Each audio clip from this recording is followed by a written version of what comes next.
Did you know that there were just 9 SNL sketches that were made into movies? Sure, lots of SNL alum went on to make great comedic films, but only 9 skits in their 50-year history became feature-length movies. Can you name all 9? Hey, I'm Mike. I studied film, I work in TV, and I love movies. I know it seems like there were more SNL skits turned into movies because of what the actors from SNL went on to do after their tenure there, but there have only been 9 SNL skits that were turned into movies. Let's start with the obvious. 1. Blues Brothers, which produced 2 films, The Blues Brothers and The Awful Blues Brothers 2000. 2. Wayne's World, which had Wayne's World and its sequel, Wayne's World 2. 3. Conehead, starring Dan Aykroyd and Jane Curtin. 4. MacGruber with Will Forte. 5. A Night at the Roxbury, starring Chris Kattan and Will Ferrell. 6. The Ladies' Man, starring Tim Meadows. 7. Superstar, starring Molly Shannon. 8. Stuart Saves His Family with Al Franken. And 9. The androgynous It's Pat, played by Julia Sweeney. That also serves as my list from best to worst, by the way. Some of those were seriously questionable picks to be turned into feature films, but let's discuss the SNL skits that were planned and never made. First up, Coffee Talk with Mike Myers.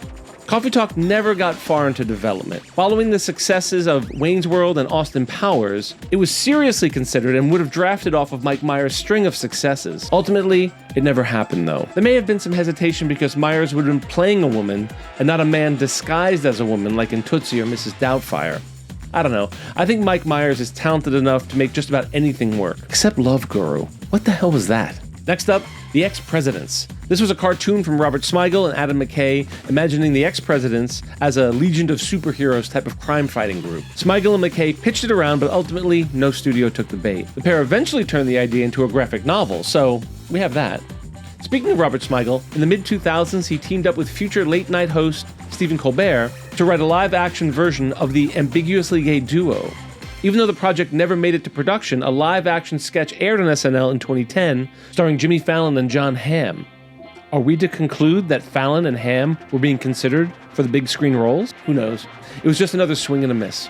Next up, Seth Meyers and Tina Fey allegedly wrote up a treatment for a feature-length version of their skit, Key Party, a comedic take on swingers parties of the 1960s and 70s. This is a strange one to me. To my knowledge, Key Party wasn't a recurring skit, so there was no indication they could grow the characters beyond what originally aired. While it never made it to a full script, Lorne Michaels eventually killed the idea, thinking it was too risque for comedy audiences. He was probably right. This next one's a heartbreaker. Bill Swirsky's Superfans was this close to happening. The sketch featured a round table of beer-drinking Chicagoans talking about Dub Bears. Robert Smigel and Bob Odenkirk put together a script in 1995, and Smigel even quit his job writing for Conan O'Brien to see the project through. Unfortunately, Chris Farley had just broken through with Tommy Boy, and his agent thought he had outgrown ensemble cast films, which put an end to Superfans. It's a real shame, too. I would have liked to see that one. Probably the film that got closest to happening, though, was Sprockets, starring Mike Myers. After the success of Austin Powers, Sprockets was optioned and production began. But Mike Myers was ultimately unhappy with the script they landed on and walked away from the project, prompting lawsuits from both Universal for $3.8 million and Imagine Entertainment for a whopping $30 million. Eventually, Steven Spielberg and Jeffrey Katzenberg had to step in to mediate. They negotiated a settlement where Myers would play the Cat in the Hat. This seems to have been the beginning of the end for Myers' career as a leading man. Since then, he's voiced several Shrek movies and made appearances in Tarantino's Inglourious Basterds and the Queen biopic, Bohemian Rhapsody, both of which he was fantastic in. Another huge missed opportunity was Hanz and Franz and the Girly Man Dilemma. The skit was written by Robert Smigel and Conan O'Brien and starred Dana Carvey and Kevin Nealon, and it was turned into a feature-length script which featured the bulging gym rats as they made their way to Hollywood and followed in their idol Arnold Schwarzenegger's footsteps and became big stars. They even got Schwarzenegger to sign on as producer.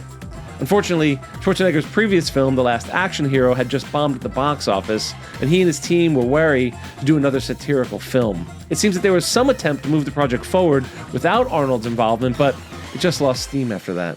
So there you have it, the 9 SNL skits that were turned into feature films and 7 films we almost had. As always, I'd love to hear which SNL skit you would have liked to see made into a feature film in the comments down below. I'll drop mine down there too. It's one of my all-time favorite skits, and it surprisingly was never even considered for the film treatment, which blows my mind. Anyway, film is about community. I'm Mike, and I love movies.